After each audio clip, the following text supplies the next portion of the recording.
Halo guys, di sini sekarang ada efek gitar. Ini adalah efek gitar produk dari Nook yang modelnya MG100.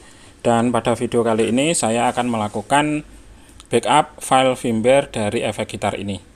Dan untuk data foto yang perlu dipersiapkan, yaitu yang pertama, efeknya ini difoto full dari atas dan dari bawah. Nah, difoto full, lalu ini stiker difoto.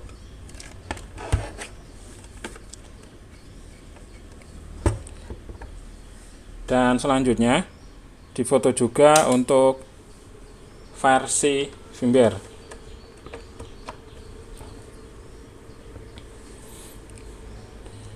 Dan logo saat nyala itu tadi, itu sebaiknya difoto juga, lalu difoto versi firmware-nya. Untuk cara melihat bagaimana versi firmware-nya, cara memunculkannya, bisa dilihat pada video saya yang sebelumnya sudah saya tunjukkan bagaimana cara melihat versi firmware-nya. Nah, setelah itu lanjut dibongkar, lalu difoto mainboard-nya, difoto full bolak-balik. Selanjutnya difoto kode board mainboard-nya, setelah itu difoto IC CPU-nya, terlihat kodenya. Selanjutnya difoto IC memorinya, terlihat kodenya. Kurang lebih itu yang difoto. Nanti apabila ada tambahan akan saya tunjukkan lagi bila ada tambahan apa saja yang perlu ditambahkan untuk difoto.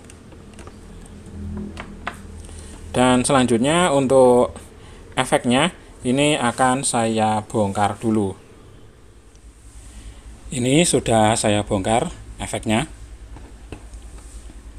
Untuk mainboardnya atau mesinnya seperti ini bagian dalam. Ini untuk bagian atas, ada layarnya di sini. Dan untuk bagian bawah seperti ini, di sini ada IC DSP controller atau IC CPU-nya. Di sini ada IC RAM. Ini ada IC controller untuk display-nya. Dan di sini ada IC flash programmer. Untuk IC DSP-nya atau CPU-nya ini menggunakan produk dari Texas Instruments yang kodenya TMS 320 VC5501 PGF 300.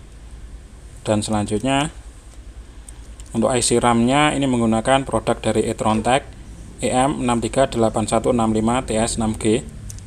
Lalu untuk IC controller display-nya ini menggunakan produk dari Atmel yang kodenya Atmega 64A. Lalu selanjutnya di sini untuk IC flash programmer ini menggunakan produk dari SST yang kodenya 39VF3201B704I EKE dengan packagingnya TSOP 48 pin. Nah, selanjutnya untuk yang perlu difoto, data foto bagian dalam, yaitu mainboardnya ini difoto full bolak-balik. Lalu selanjutnya difoto kode board mainboardnya ini. Selanjutnya difoto IC-IC penting ini. Ini difoto, terlihat kodenya. Di sini di bagian display juga ada kode boardnya. Nah, ini bagus difoto. Dan selanjutnya untuk IC memorinya, di sini sebenarnya ada 3 IC memori, 1, 2, 3. Di sini ada IC flash programmer, ini IC memori, dan ini IC CPU, IC DSP. Ini sebenarnya juga ada IC memorinya, juga ada memorinya yang dapat diprogram ulang juga. Dan di sini ada IC controller, display controllernya, ini juga ada programnya. Dan untuk saat ini yang di video ini saya akan melakukan backup pada IC ini, IC flash programmer. Dan untuk IC yang lainnya seperti IC ini, IC display controller, ini kalau ada waktu akan saya backup juga. Dan untuk saat ini fokus ke IC ini, IC flash programmer. Ini produk dari SST dengan kapasitasnya ini adalah 4 MB. Oke, selanjutnya untuk IC-nya ini akan saya lepas dulu. Nah, ini IC-nya sudah saya lepas. Ini dia IC-nya.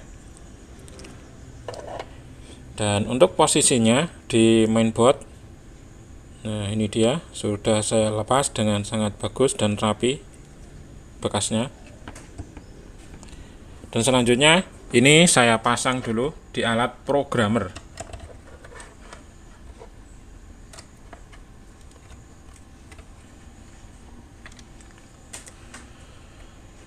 Oke, selanjutnya sekarang menuju ke komputer untuk melakukan proses backup file firmware dari IC ini.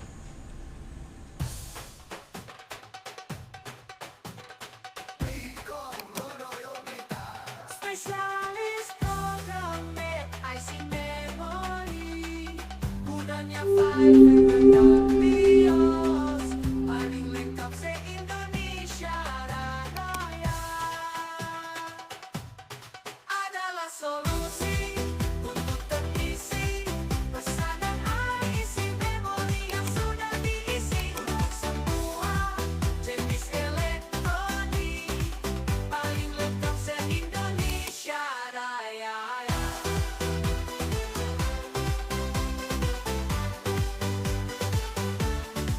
Melayani semua jenis elektronik dengan totalitas yang tinggi, memenuhi kebutuhan teknisi pesanan IC memori yang sudah diisi. Adalah solusi untuk teknisi pesanan IC memori yang sudah diisi untuk semua jenis elektronik, paling lengkap se-Indonesia Raya.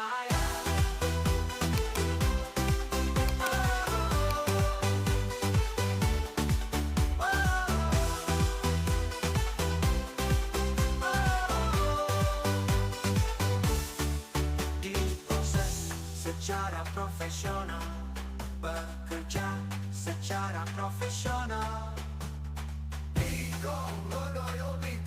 Spesialis programmer IC memori adalah solusi untuk teknisi pesanan IC memori yang sudah diisi untuk semua jenis elektronik, paling lengkap se-Indonesia Raya. Untuk proses backup file firmware-nya ini sudah selesai. Ini firmware-nya sekarang sudah tersimpan di komputer. Dan untuk IC memori yang lainnya, contohnya seperti ini, IC display controller, ini yang menggunakan IC produk dari Atmel, Atmega 64A strip AU.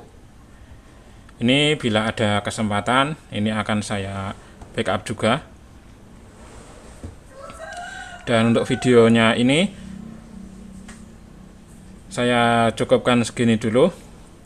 Untuk teman-teman yang mungkin mengalami kendala tentang firmware atau ingin memprogram ulang ataupun ingin servis, bisa dikirim ke alamat Pikom Lodaya Blitar. Nah, mudah-mudahan informasi ini bisa bermanfaat. Ayo terus bantu dukung channel YouTube Pikom Lodaya Blitar dengan cara klik subscribe, like, comment, and share. Bagikan video ini ke sosial media agar teman-teman yang lainnya juga bisa mengetahui informasi ini. Sekian, terima kasih. Thank you.